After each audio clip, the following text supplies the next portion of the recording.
You know, our brain is 20% of our total energy. It's an organ made up of more than 70% water. So if you haven't fed it what it needs, your brain is going to say, hey, hello, I need to have a pick-me-up. People saying to me, I'm just so tired all the time. Is that normal? That is not normal. You should not be accepting that as your normal. Can you explain to the audience what it feels like to be energetic? It's not necessarily springing out of bed and I feel amazing. I don't know many people that do that. What it should feel like is that... What about the afternoon slump? Often what happens is it's a consequence of what we have or haven't done in the morning. What are your thoughts when it comes to caffeine intake? 5 to 6 hours after you've ingested a coffee, 50% of that caffeine is still circulating in your bloodstream. Now, your sleep architecture is your sleep cycle. There's 4 phases. The main 2 that we want to optimize. Welcome back to the Chill on This podcast. I'm excited for this topic because it's everything to do with energy. And it is something that I hear and see people talk about all the time. I'm lacking energy. I don't know what to do. Where is it coming from? What's causing it? How do I improve my energy? And today I've got Jessica Spendlove, who is a high performance dietitian who works with athletes, executives, and business owners to talk all about unlocking more energy. Jessica, thank you so much for joining me today. Amal, I'm so excited to be here. This is my favorite topic and I can't wait to give the listeners tips and tactics they can apply with ease to elevate their energy straight away. Oh, I know that our listeners are going to walk away from listening to this episode with things that they can implement starting from tomorrow, because I've jumped on your Instagram and I was watching your reels, and the tips that you give are just so easily digestible, but also so practical. Like, it's things that you can do as of tomorrow. So really excited to dive into it. But the first question that I wanted to ask to just kick this off is, you understand the risk of fatigue, you understand low energy and burnout for busy people. What got you started on this this path to help people improve energy and just unlock more kinetic energy? My own personal experience. You know, I was getting it wrong before I got it right. So the clients I work with now are a combination of who I've always worked with. So my whole professional career has been spent with working with over 1,000 elite athletes. And that came at a cost to myself, to my health. I burnt myself out, looking back probably every year for a decade. And the narrative I told myself, that's the price you pay for the opportunities that you're afforded. And there was a combination of a few things. One was COVID. 2 was also just coming to a realization that I can't continue to do this to myself. And this really has kind of led me on this path to taking a lot of the needle-moving tactics that I've worked with elite athletes for and transferring it to other high-performing humans. So business owners, business leaders, executives, and all of that. But yeah, to be honest, I ran myself into the ground more times than I can count. And that's a big part of now. That is a huge part of what I now do. So do you find ever that you slip into old behaviors? Like, do you still experience burnout or low energy or anything that you experienced previously that set you on this path? Or do you feel like you really have control over it now? I feel like I have control over it now because the universe really sent messages loud and clear. And a lot of what we're going to get into probably is the little clues that our body and brain tell us that we all have each and every day. And these are the cues I want to help people understand so they don't get to the burnout and they're not breaking down or getting sick. But honestly, it was because I didn't learn and I continued to get run down. And then post-COVID, I got really sick for 12 or 18 months. Wow. Chasing answers. COVID was kind of the catalyst for what it stirred up. And I was not well and I was just chasing answers and I was being told, oh, we can't find anything, you're fine. Blood test fine, chest x-rays fine. And if I didn't advocate, and this is the thing, I think people, we need to take responsibility and ownership for our health and how we live our life, because we can't just rely on the tick boxes because they're not always going to serve us. And if you don't know yourself and you're not willing to advocate for that, I feel like I could still be caught in the cycle of exhaustion and not getting an answer. So what do you consider as normal when it comes to energy? Because people saying to me on a near daily basis, I'm just so tired all the time. Is that normal? That is not normal. You should not be accepting that as your normal, because you should have energy, and what you really need to understand are behaviors and tactics that can help leverage it. And I really believe that each behavior, and we have a few different ones that we have to do every single day, one being nutrition, two being sleep. When we actually learn to just tweak and leverage these non-negotiable behaviors that we're doing, we can start to push, it's nearly like a domino. So we can start to push the dominoes in a positive direction and gain a little bit momentum. And in this context, gain more energy. But what a lot of us are doing, we're just flying by the seat of our pants in the reactive rat race, and those dominoes we're pushing in the downward spiral direction, and they're gaining momentum in that direction. And then this tired cycle just continues to perpetuate. Do you find that clients that come to you and you look at it from a very holistic view, you look at like their sleep, their nutrition and other factors, do you find that one really stands out most, that it comes from, you know, a poor diet? Like you find that there's this consistency, or is it like really driven by sleep or poor sleep? Is there something that really stands out amongst your clients that you're like, this is such a problem for everyone? There's a few. The one I like to start with is, how do you start your day? And in particular, whether it's breakfast or the first meal of the day, I mean, fasting, that's a kind of conversation within itself. But if we can start that first meal with a high protein source, 20 grams or more of protein, whether it's plant or animal, whatever you eat, but if you can start with that, that really is a springboard for you managing your appetite, stabilizing your blood sugar levels, supporting, you know, your appetite hormones how we want. And 99% of people are not doing that. So if they could just learn to do that, that is often one of the most influential dominoes that people can push. And probably the other one I'll just touch on is, I really fundamentally believe to win the day, you need to win the night. And I met with a lot of resistance on sleep. It's a bit of a topic, especially with parents. And I guess the way I like to talk about it is, whatever is within your control, optimize it. Yeah. So if that means only watching one Netflix episode and then activating a proper wind down routine, you know, similar to an aeroplane. An aeroplane doesn't just drop from the sky and we land, thank goodness. There is a protocol, and it happens every single time. Our brain is exactly the same. We need to wind down those thoughts. We need to train it to know we're going into bed. We need to have a really supportive sleep sanctuary, dark, cool. All we do in there is sleep and intimacy, and that really creates that supportive sleep sanctuary. So they're probably my top two. Can you explain to the audience what it feels like to have high level energy, like what it feels like to be energetic? Because I feel like so many people don't know what that is.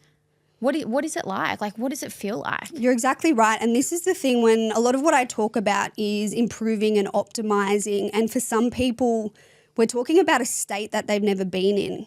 They don't actually know what's possible for them. Yeah. What it should feel like is that you're able to handle the day. You're able to handle stresses. You've got energy for work and life and social commitments. You're able to go to work and get into deep work. You're able to then have time to switch out of that and rest. It's how you feel, how you think, how you operate. It's coming from a place of pull energy, not push energy. You know, oh, I've got to do this thing. Yeah. It's not necessarily springing out of bed and I feel amazing. I don't know many people that do that. It's not that, but it's just how you mentally and physically handle the day. And what about the afternoon slump? Like, is that normal? A lot of people do have an afternoon slump, and if it's I like to term it a falling off the cliff. If it's a consistent sugar craving, it can look and feel a little bit different for people. So 1, it could be a caffeine craving. 2, it could be a sugar craving. 3, it's just a huge energetic slump. If it is either of those 3 things, you are not getting something right. And often what happens is it's a consequence of what we have or haven't done in the morning. So we don't wake up out of bed and go, oh, I crave sugar. We do that in the afternoon when we're more than halfway through our day. We've probably been very reactive. We haven't been consistent. We've probably skipped breakfast, had a late lunch, maybe tried not to have carbs, and all of a sudden it's 3 o'clock in the afternoon and your brain is lacking in fuel, energy, and probably hydration. You know, our brain is 20% of our total energy our brain consumes. It's an organ made up of more than 70% water.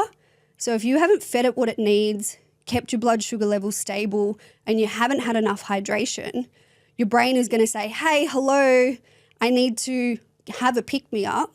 And the way it's doing that is with that sugar craving. So I think it's not realistic to think there won't be a slump, but it shouldn't be so dramatic and drastic to what a lot of people are experiencing. Yeah, absolutely. I do want to talk about caffeine because I listen about or hear about caffeine a lot in podcasts. Some people are for it, some people are against it. What are your thoughts when it comes to caffeine intake in the morning, but also in the afternoon, and how that affects our energy? I always like to come from, I'm science trained, a science background, and weigh everything up. And it's really a push and pull between that and also the real world. People are definitely caffeine sensitive, and it's something we need to be aware of.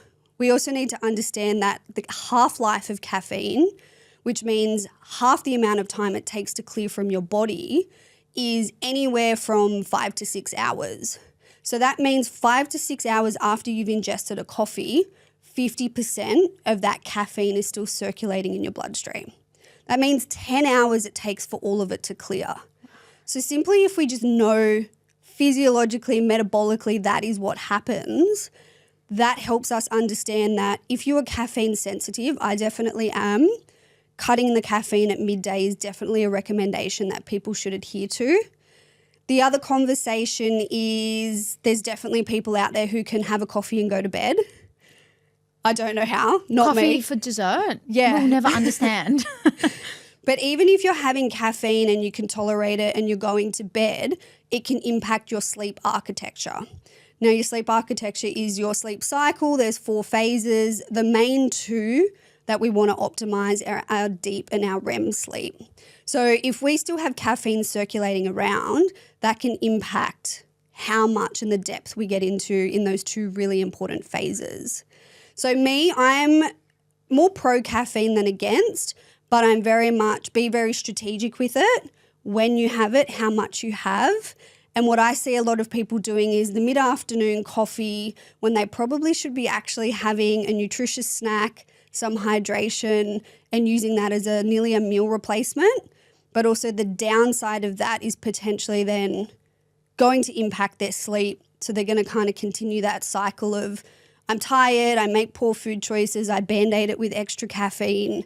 And then again, those dominoes, they're getting pushed in that downward spiral direction. So what can we change our afternoon coffee for? I like to talk about something called an everyday snack, which is really protein, fiber, and plants.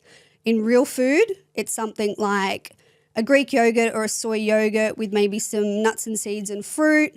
Maybe it's a smoothie with some protein powder and some berries. Maybe if you're a little bit more team savory, it's like a snack plate with some eggs or some smoked salmon, some veggie sticks and some crackers. You really want that combination of protein, fiber and colour or plants to fill you up, to satisfy you, to stabilise those blood sugar levels, and to also give you that nice consistent energy into the back end of the day. Yeah. So what about people that start the day with just coffee? What are your thoughts around that? So you wake up, just have a coffee, and then you fast until, say, 10, 11, maybe even midday. What are your thoughts around that approach to just like caffeine or just your diet? There's a few, I guess, thoughts and considerations there. The first thing I think people should be doing in the morning when they wake up is hydrating. Yeah. And first of all, just even a glass of water, starting with that before a coffee. But the second thing is we've just slept. We haven't consumed any fluids. And most people lose between half a litre to a litre of fluids a night. So if you can even start your day with a glass of electrolytes, not only are you starting hydrated, but you're starting with electrolytes of sodium, magnesium and potassium. And in particular, sodium helps us retain the fluid we consume. So I'm a coffee in the morning kind of gal. I just purely enjoy it. But we do need to consider hormones, cortisol, like physiologically men versus women. My recommendation when I work with whether it's female athletes or executives and business leaders is to be pairing that coffee with some food. It's much more supportive for our hormones. But having your coffee in the morning in terms of timing is definitely, again, from that sleep side of things, but it really should be kind of close or near food and after we've hydrated. Yeah, it's so interesting. I'm glad that you touched on the electrolytes because it's something I actually spoke about in my last podcast and how important it is to hydrate, but what is actual hydration? Like how do you hydrate? Because drinking just like water on its own may not be hydrating you as you think you should. So talk me through a meal before exercise because you do work with a lot of athletes. So that's quite important, like meal timing when it comes to getting the best output when it comes to exercise and just ensuring you have high levels of energy. Because a lot of people are like, oh, I'm just going to do my exercise fasted. But what's the difference between doing it fasted versus having a meal before? And if you do have a meal before, what do you recommend eating pre and post workout? Alrighty, so... Sorry, that was a lot of questions in one. I love it. We'll go through it all. So you don't have to eat before you train, depending on the type of training you're doing, but understand that in most instances, like I'm not talking the Pilates and the yogas here, but I'm talking if you're going to a HIIT class, even if it's 45 minutes, you're going to lift weights or you're training for any kind of endurance event, you will train harder. You will prolong the intensity that you train at if you ingest some carbohydrates before you train. On the caffeine front, caffeine is great for performance. So if you were to have some carbs and caffeine before a session, in particular a morning session, if you're training late, obviously, again, we need to weigh up caffeine and sleep and that whole narrative. But those two things together, first thing in the morning, I guess I'm thinking about like the business owners and the executives probably training early. A lot of the elite athletes I work with, that's their full-time job. So they're training when we're all working. Yep. I have something called the fueling framework, which helps people count backwards on what they should eat and when before a training session. It's really looking at that 4 hours before. Obviously, early morning we'll kind of talk about a little bit differently because if you train at 5 or 6 a.m., we're not getting up at 1 a.m. to eat. Yep. But just understanding what your body digests and how much time it takes helps you make a decision on what you should be having. And this is one thing I see a lot of people getting wrong. Either the timing, they're not sure what they should eat, so they just avoid it, or they're choosing foods which are very nutritious, but having them close to training, such as nuts or even like toast with avocado or something, anything high fat, high protein or high fiber slows digestion. 95% of the time, that's what we want. Slow digestion means a slow release into our bloodstream, which means we're not spiking our sugar levels. Right before you're about to go for a run or go to the gym, you want that food digested. You don't want to be training with it sitting in your stomach. So in answer to your question, the best time to eat something before going to the gym or a HIIT class or a long run or anything like that would be within an hour, something called a primer, purely carbohydrates. We want 30 to 60 grams, or for my really technical people, like 0.5 gram to 1 gram of carbohydrates per kilogram. We're talking a banana. We're talking maybe some dates. We're talking a handful of grapes or sourdough with honey or jam or something like that. In terms of what to eat after, we want to be consuming something within an hour. If you're really serious about your training, or you train twice a day within 30 minutes. And the priorities post are protein and carbohydrates. When it comes to protein, the general number is 20 to 40 grams. There has been some research that's come out recently suggesting we can actually take up to 100 grams of protein, but that would really only be for I would say, honestly, men. This is post-workout, right? So not the full day. Not the full day. Oh, wow. Yeah. So 20 to 40 grams is like the average amount that majority of people should be consuming. But there has just been a paper that's come out in Cell, which is one of the best journals in the world, most reputable. And it's saying that we actually have a threshold much higher than what we initially thought. So there might be, I'm just thinking in case some people are listening and they've seen this kind of information circulating on the internet, there are a lot of kind of influential people out of America talking about it, that it is actually credible. But the average person, me and you, going to the gym, 20 to 40 grams, plenty.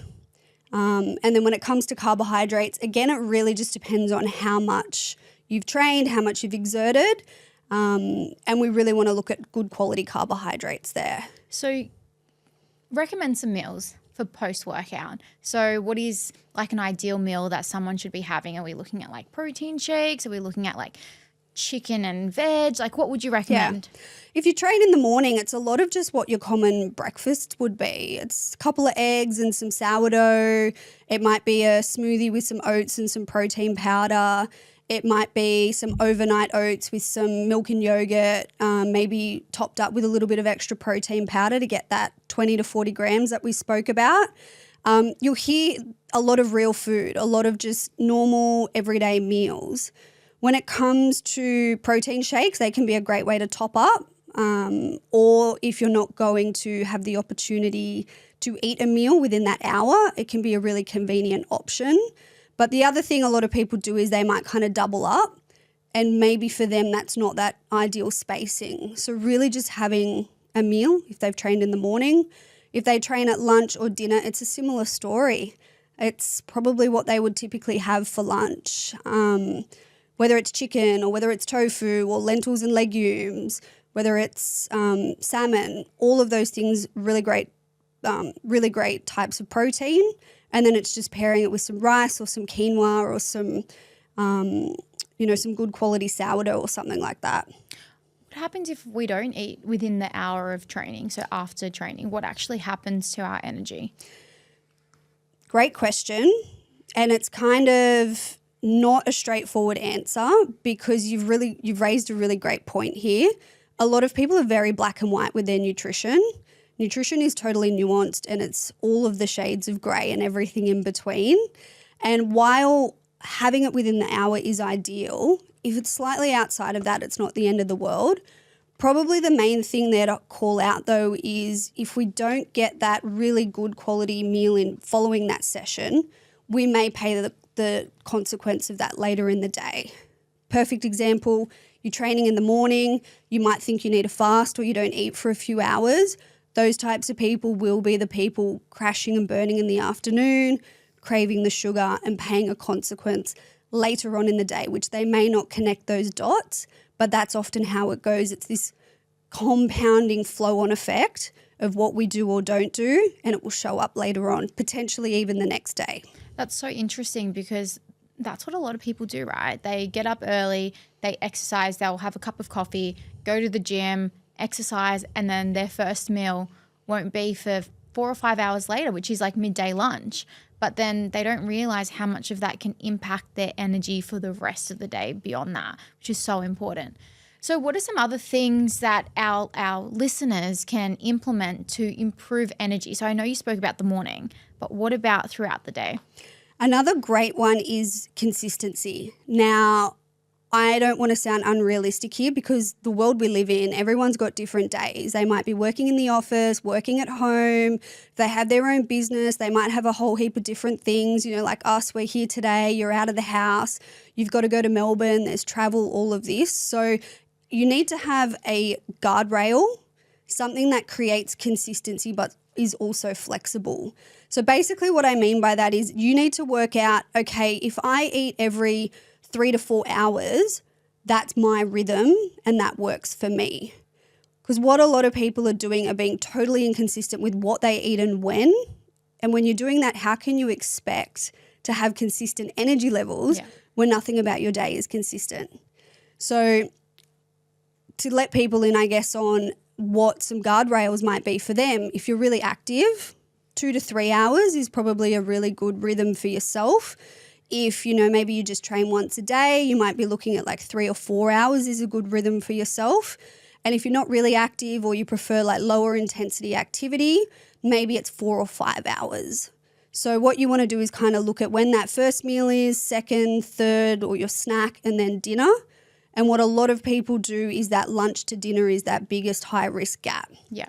A lot of people think like snacks are just a piece of fruit or some popcorn, or they think like they're snacks. So it's like the biscuits or the chocolate when, as we kind of touched on before, the everyday snack is a really purposeful, really nutritious, kind of sounds like a mini meal in terms of the composition, but being really strategic and having that consistency and giving your body something that's going to fill it up, stabilize those blood sugar levels, nourish you, is something which is going to have you feeling so much better in the back end of the day. Oh, absolutely. I have like my snacks as like mini meals. So I'm having like tuna on Cruskets with avocado. Amazing. Or a smaller portion of what I had for lunch, because let's be real. Sometimes just a packet of popcorn is not going to fill you up, and it's not going to give you that energy you need to keep going for the rest of the day.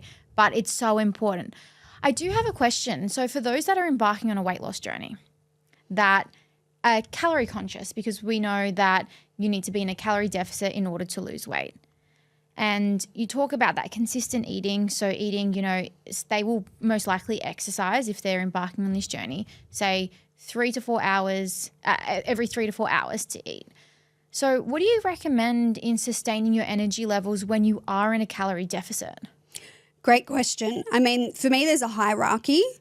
Protein is always number one because it's so fundamental to controlling your appetite, but also retaining your muscle mass while you're in a deficit or potentially even gaining. So we really need to focus on that. Each meal, each snack, those, around the 20 grams for most people, including women, men probably closer to the 40. Then the second piece is the colours or the plants, so the fruits and the vegetables. Making sure there's plenty of colours. The great thing about salad or your non-starchy vegetables is there's plenty of fibre. They're really nutritious, but there's not much energy. So they're a great way to fill us up, not feel like we're eating, really small meals, because that's the other thing. We need to psychologically be comfortable with what we're eating, and also from a volume point of view, satisfy us. And then for me personally, in terms of the clients I work with and what they find to work best for them, is still having a small amount of carbohydrates at each meal and snack. One of the biggest probably issues I see is people cut carbs altogether, they reduce the size of the meal, or just by removing the carbohydrates, it really leads to them being hungrier quicker. Now, obviously we want to be mindful, but it's really about that total volume of these are the calories we're working with, prioritizing our protein across the day and at each meal and snack, and then filling the gaps with the carbs and the fat around that. But really increasing that volume of those meals so we're eating to satisfaction, and our eyes are happy, our brain's happy with the volume of food, and we're really satisfying ourselves. And so what about right before we sleep? What role does our food intake have on impacting the quality of our sleep? Because I hear a lot about the timing of when you should eat, and I hear a lot of people talk about eating, 4 hours before you get into bed and go to sleep. What are your thoughts and what does science say around that? Food and nutrition are inextricably linked. They both impact each other positively and negatively, and I think that's why I love the two so much. Aside from being a foodie and a sleep enthusiast, when you learn to improve your nutrition, it will positively impact your sleep and vice versa. So what the science tells us is 3 hours is an ideal time to have that last meal. Now, for some people, they struggle to do that. For other people, they might find they're getting hungry after dinner. For those people, I might say, well, maybe let's try and add an extra snack earlier on using that everyday snack formula and see if that's still the case. But that's definitely in terms of allowing the digestion. Digesting food is a really energy hungry process, and it requires our brain obviously to be involved. So we want to have that digested and cleared before we go to bed. That's definitely supportive of a good night's sleep. If we haven't eaten enough earlier on in the day, of course, we're naturally going to be eating most of our food at the back end of the day. So that's really another consideration. And then if we are digesting food, we are eating a lot of our food closer to getting to bed. That can just impact our ability to get to sleep. So timing is really important. But once again, if we get that front half of the day right, you'll be surprised how much it supports that back end without even needing to think about it. It'll just be a positive flow-on consequence of that first domino you've pushed in the right direction. So what if I'm someone that loves having a big dinner? So I just enjoy having a big bowl of pasta because that's what satisfies me, mentally and my stomach and everything, right? So, and that is a big portion of my calories, let's say. How do I manage that? Because say I'm on a 1,800 calorie diet, let's just say, hypothetically speaking, and I start my day with, lower calories, but substantial enough to get me through the day. So I'm still feeling content and satisfied and full. But then I keep 50 or 40% of my calories for dinner and dessert. What kind of impact can that have on my overall energy for the day, but also my sleep? Is it no, don't do that? Or is it look, if it works for you, it works for you?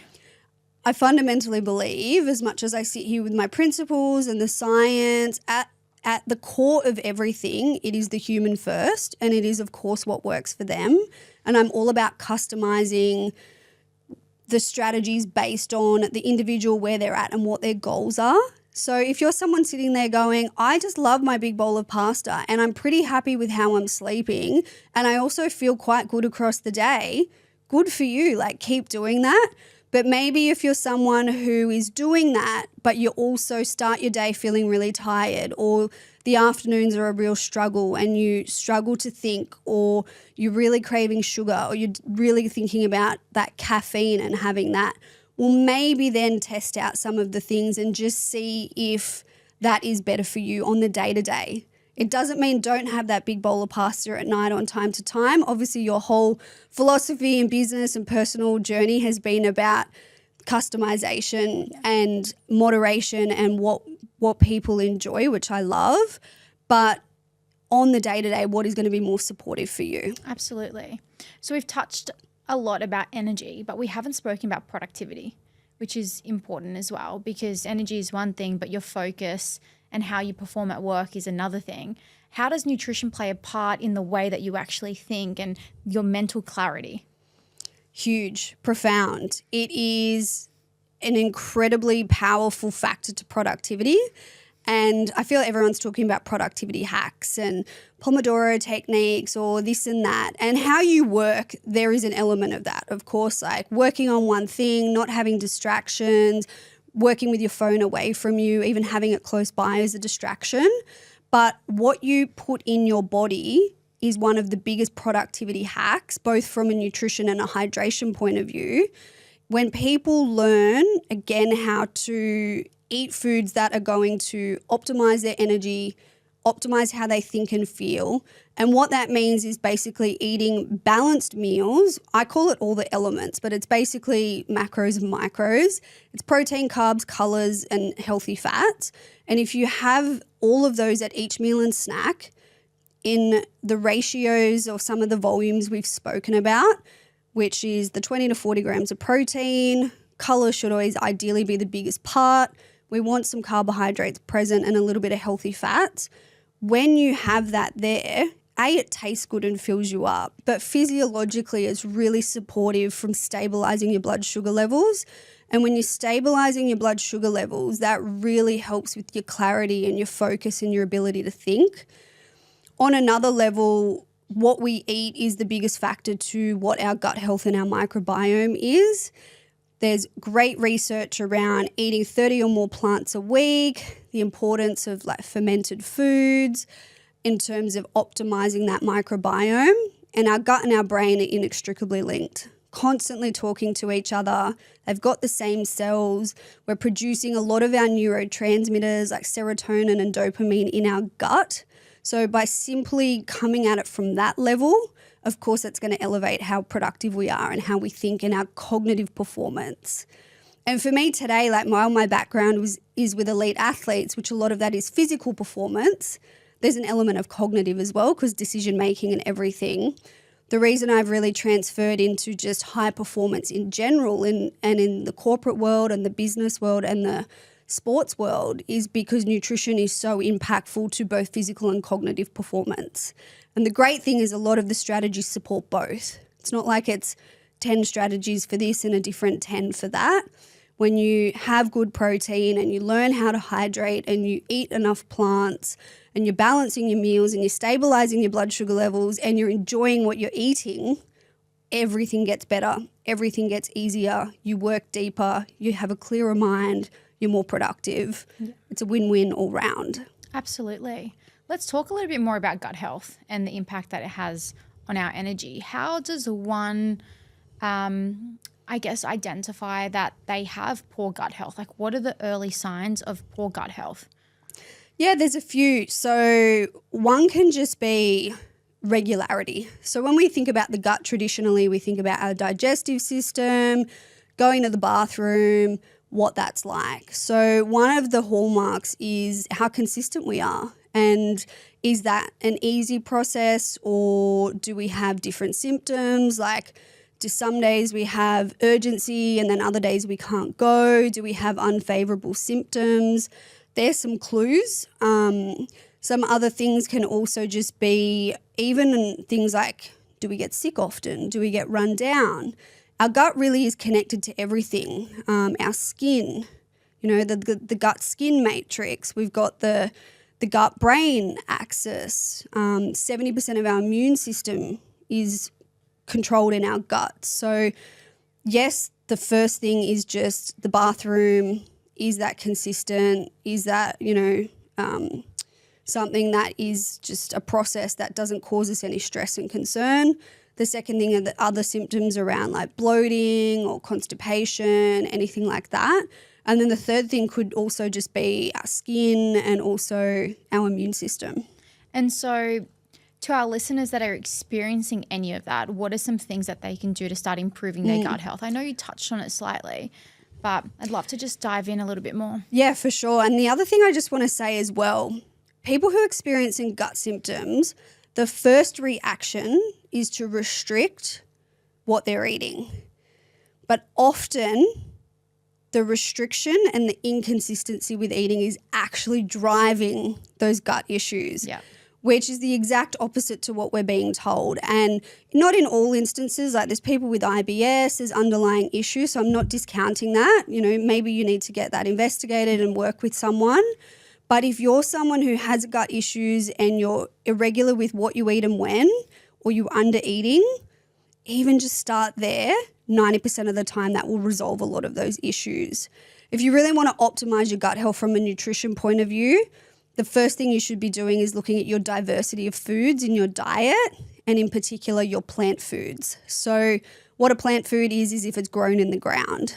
There's 6 different categories: fruits, vegetables, nuts and seeds, lentils and legumes, whole grains, and also herbs and spices. Now, other than the herbs and spices, which are only 1/4 of a point, all of those other ones, each type is 1 plant point. So a simple change might be if you have berries on your overnight oats every single morning and you just have strawberries, why don't you change that up? Maybe have strawberries one day, or next time buy raspberries and then blueberries, whatever's on sale, maybe kiwi fruit. Just changing those up increases the diversity. So that's one of the first things you can do. The other thing is looking at fermented foods. So things like sauerkraut, kimchi, miso, sourdough and kombucha a little bit, but those really fermented foods, whether you're buying them or making them yourself, they are also really amazing for our gut health and our microbiome. So they're 2 of the best things that you can do if you really want to start to boost it up and optimize your gut health. So interesting. What do you have to say about the carnivore diet, or even just animal-based? Because I know that's a little bit more than just eating meat. You can have your fruits and veggies. But what are your thoughts on that? Because I do know that a lot of athletes usually take to that diet. It's, you see it online. when you want to be like a high performing athlete or have heaps of energy and whatnot. What are your thoughts? I have a lot of thoughts on it. You're like, where do I start?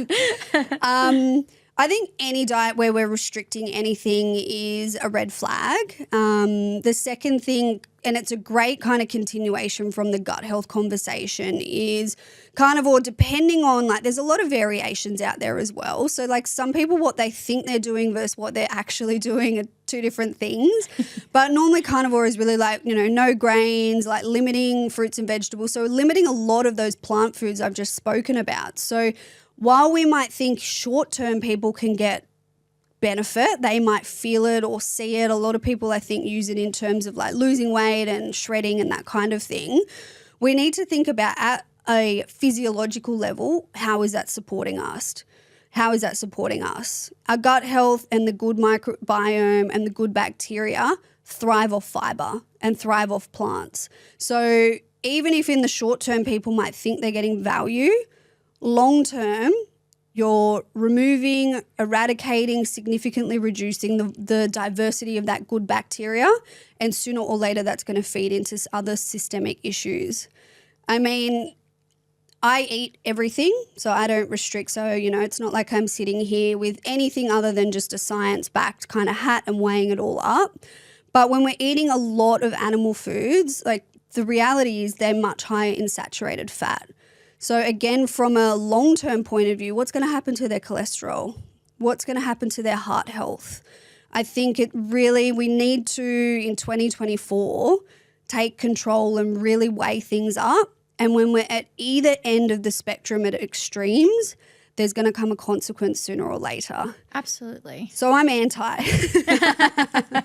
So in summary, it's a no from me. It's a hard no. I'm glad you spoke on like cholesterol levels and just like heart health, because what people don't realize is that nutrition impacts your overall health. And people look at nutrition and diet as like, oh, I'm doing it to lose weight or gain muscle mass or whatever it may be. And it's so, I guess, connected to the aesthetic, but really it's all about like your overall health and how it plays such a big part in that, and what food you're eating that essentially create the most healthiest version of you, which is so important as well. I'm curious, what's a day on a plate look like for Jess? Day on a plate for me, before I go to the gym in the morning, I'm a morning person and I like to go to the gym. I'll have a banana or half a banana, and then after the gym's when I have my coffee. Breakfast, I'm team savoury, so a few eggs on some sourdough with some different veggies or avocado.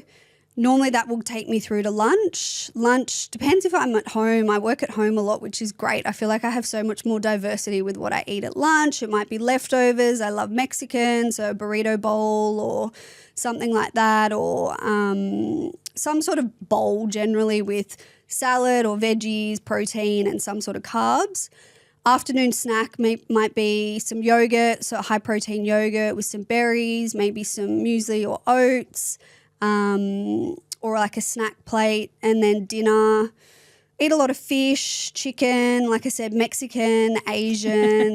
Dinner's like quite diverse, and that's a typical day. Occasionally I might have an extra snack, but again, that would probably be one of whatever I mentioned that I didn't have. What about dessert or a sweet treat? Yeah, occasionally. I find when I eat like that, I am fine. I don't really feel satisfied. But if I feel like it 100%, I enjoy chocolate. I'm human. Anyone that says they don't, I'm like, this is questionable. Yeah, it's questionable. Have you told yourself and convinced yourself of that? But yeah, like occasionally chocolate or ice cream, but not every night. Yeah. So what do you think about ready-made meals? Only because I'm asking this because you work with a lot of executives and business owners who are time poor because they spend a lot of time working. So they're like, I can't meal prep or I can't make my meal, so I'm just going to go get a ready-made meal delivery service. What are your thoughts? Like, do you think that they tick all the boxes when it comes to providing nutrient-dense meals, or essentially giving you, your 30 counts of veggies and plants? What are your thoughts? There's a whole mixed bag of meal delivery services out there. I think for the time poor, busy executive, they can be a great option because if it's not that, what is it? Probably Uber Eats. So I'm all about being proactive, and that's kind of my through line or philosophy. So for a lot of people, that can be a great strategy, either if they don't like to cook or they're too busy, or even just creating a habit. I know I might sit here going, just be consistent, just have protein, like just do these things, and it might sound easy, but a lot of people putting that into action can be really challenging. So sometimes even getting a meal delivery service to help support some of this behaviour change, because I believe once you can create the framework, then you can optimize. Yeah. So yeah, I'm really pro. I definitely have ones I recommend over others. What are your recommendations? So some of my favourites, I really like Heartly Health. I like Eat Fit Food. I like Dynamic. And I really like Dynamic because they do ready-made meals, but they also have these pouches. And so I think there's kind of a spectrum of ready-made meals. There's like the proper fully ready-made meal, and then you can get sections or parts of the meal. So Dynamic have these protein pouches, which that's often the most challenging bit. Yeah. And you can then just microwave rice and some salad and you've still kind of made a meal. And then there's obviously like the HelloFreshes and the Marley Spoons where at least it's arriving, it's done, and then there's just an element of you preparing it. Yeah. So, there's a few more, but they're kind of the top ones that I'll recommend to a lot of my clients. Yeah. Thank you for sharing. So just to wrap it up, what are 3 tips that you can give to our listeners that they can implement as soon as tomorrow to help increase their energy? Number 1, like we spoke about, front end of the day. So whether you want to call it breakfast or whether it's your first meal, have a protein-focused first meal. 20 grams of protein, whether it's eggs, Greek yogurt, protein powder, whatever you need to do, whatever speaks to you, whatever's going to be easy, do that. 2, consistency. You need to find your rhythm. If you're not consistent, you can't expect your energy or any other area of your life. So if you've got these non-negotiable behaviors, nutrition and sleep, and you can find a way to be as consistent as possible, my goodness, that makes everything so much easier before you even think about tweaking the composition of those. And the third one would be introduce a wind down routine. Introduce something that works for you. It could be as simple as dimming the lights, having a hot shower, making sure your room is cool and dark, and maybe having one practice, whether it's meditating or breath work or reading a book, whatever's going to work for you, just start to create some sort of consistency there, because fundamentally we all know if we've had a good night's sleep, we feel pretty great.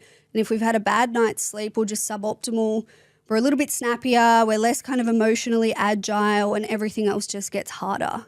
So they're probably my top 3, which I feel like are the easiest, path of least resistant, but also the biggest needle movers for most people.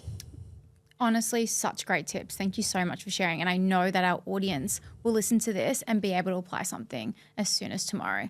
Jessica, thank you so much for being on the podcast. I love chatting to you. Amal, thank you for having me, and it's great to be here. And if anyone likes what I'm about, you can also check out my podcast, Stay at the Top. Thank you so much for having me. Of course. Guys, I hope you enjoyed this podcast as much as I loved being a part of it. And thank you so much for tuning in. I'll see you at the next one.